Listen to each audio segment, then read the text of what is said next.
Praise the Lord. ஆண்டவருக்கு மகிமை. இந்த காலையில் உங்களை சந்திக்கிறது ரொம்ப சந்தோஷம். இயேசுவின் இனிய நாமத்தில் உங்களை வாழ்த்துகிறேன். அப்போஸ்தலனாகிய பவுல் கொரிந்தியருக்கு எழுதின 2வது நிருபம் 7ஆம் அதிகாரம் 4வது வசனம். மிகுந்த தைரியத்தோடே உங்களுடன் பேசுகிறேன், உங்களை குறித்து மிகவும் மேன்மை பாராட்டுகிறேன், ஆறுதலால் நிறைந்திருக்கிறேன், எங்களுக்கு உண்டான சகல உபத்திரவத்திலேயும் பரிபூர்ண சந்தோஷமாக இருக்கிறேன். ஆண்டவருக்கு ஸ்தோத்திரம். மிகுந்த தைரியத்தோடே உங்களுடன் பேசுகிறேன். கிறிஸ்துவுக்குள் அருமையானவர்களே, பவுல் விசுவாசிகள்கிட்ட பேசும்போது சொல்கிறாரு, மிகுந்த தைரியமாக உங்களோட பேசுகிறேன். ஆமேன். அதற்காக ஆண்டவருக்கு ஸ்தோத்திரம். நாம் எப்படி இருக்க வேண்டும்? மிகுந்த தைரியத்தோடு பேச வேண்டும். மிகுந்த தைரியத்தோடு நான் உங்களுடன் பேசுகிறேன். நான் பேசுகிறதிலே ஒரு தைரியம். கர்த்தருக்கு ஸ்தோத்திரம். உங்களை குறித்து மிகவும் மேன்மை பாராட்டுகிறேன். நம்மை குறித்து என்னவா? மிகவும் மேன்மை பாராட்டுகிறாராம். அல்லேலூயா. கர்த்தருக்கு ஸ்தோத்திரம். உங்களை குறித்து மிகவும் மேன்மை பாராட்டுகிறேன் சொல்கிறார். விசுவாசிகளை பற்றி ஒரு ஊழியக்காருக்கு என்ன இருக்கணும்னா, இவங்கெல்லாம் என் விசுவாசியாக இருக்கிறது எனக்கு எவ்வளோ மேன்மையாக இருக்குது தெரியுமா? இவங்கெல்லாம் என் விசுவாசியாக இருக்கிறது எனக்கு எவ்வளோ சந்தோஷமாக இருக்குது தெரியுமா? இவங்கெல்லாம் இந்த சபையில் விசுவாசிகளாக இருக்கிறதுனால அது எனக்கு எவ்வளவு நம்பிக்கையை கொடுக்க தெரியுமா என்று விசுவாசிகள் நினைக்கணும். மேன்மை பாராட்டணும். ஊழியக்காரங்க, உங்களை பற்றி மேன்மை பாராட்டுகிறேன் என்று பவுல் சொல்லுகிறார். ஆறுதலால் நிறைந்திருக்கிறேன். நீங்கள் எப்படி இருக்கணும்? பாஸ்டருக்கு ஆறுதல் கொடுக்குறவங்களா இருக்கணும். பாஸ்டருக்கு எப்போவுமே நீங்கள் ஒரு ஆறுதலாக இருக்கணும். பாஸ்டருக்கு நீங்கள் எப்பவும் தொந்தரவு கொடுக்க மாட்டீங்கன்னு நான் நம்புகிறேன். பாஸ்டரை எப்பவும் நீங்கள் தேவையில்லாத தொந்தரவுகள் நீங்கள் எனக்கு கொடுக்கறது இல்லை.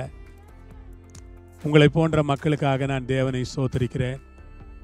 உங்கள் நிமித்தம் எனக்கு நிறைய ஆறுதல் இருக்கிறது. விசுவாசிகள் நினைத்து நான் ஆறுதல் அடைகிறேன். நல்ல மக்களை தேவன் விசுவாசிகளாய் தந்தபடியால் எப்பொழுதும் நான் ஆண்டவரை ஸ்தோத்திரிப்பேன். மக்களுக்காய் நன்றி. நீர் கொடுத்த மக்கள், இவர்களை உம்முடைய நாமத்திலே நான் ஆசீர்வதிக்கிறேன். இவர்கள் மூலமாக எனக்கு ஒரு ஆறுதல் உண்டாயிருக்கிறது. அதற்காக ஸ்தோத்திரம். எங்களுக்கு உண்டான சகல உபத்திரவத்திலேயும் பரிபூர்ண சந்தோஷமாக இருக்கிறேன். எங்களுக்கு உண்டான சகல உபத்திரவத்திலேயும் பரிபூர்ண சந்தோஷமாக இருக்கிறேன். பிரியமானவர்களே, எங்களுக்கு உண்டான சகல உபத்திரம், நிறைய உபத்திரம் வருது. இந்த உபத்திரவத்திலெல்லாம் நாங்கள் எப்படி இருக்கிறோன்னா பரிபூர்ண சந்தோஷம், ஒரு தைரியம் இருக்குது. எங்களுக்கு மேன்மை பாராட்டுகிறதற்கு நல்ல மக்கள் இருக்கிறாங்க. ஆறுதல் கொடுக்கிற நல்ல ஜனக்கூட்டம் சபையில் இருக்கிறார்கள். எங்களுக்கு உண்டான எல்லா உபத்திரவத்திலேயும் அதனால் நாங்கள் சந்தோஷமாக இருக்கிறோம். உபத்திரவத்தை பார்த்து நாங்கள் பயப்படுறதில்ல. உபத்திரவத்தை கண்டு நாங்கள் அஞ்சறதில்ல. உபத்திரவத்தை கண்டு நாங்கள் சோர்ந்து போகிறதில்ல. உபத்திரவத்தை பார்த்து நாங்கள் உறைஞ்சி போகிறதில்ல. உபத்திரவம் எங்களுக்கு ஒன்றும் பெருசாக தெரியறதில்ல. ஆண்டவருக்கு ஸ்தோத்திரம். உபத்திரவத்திலையும் நாங்கள் சந்தோஷமாக தான் இருக்கிறோம். ஏன்னா ஒரு நல்ல ஊழியத்தை, நல்ல சபையை, நல்ல மக்களை தேவன் தந்தார். அந்த தேவனுக்கு நான் எப்போதும் நன்றி உள்ளவனாகத்தான் இருக்கிறேன்.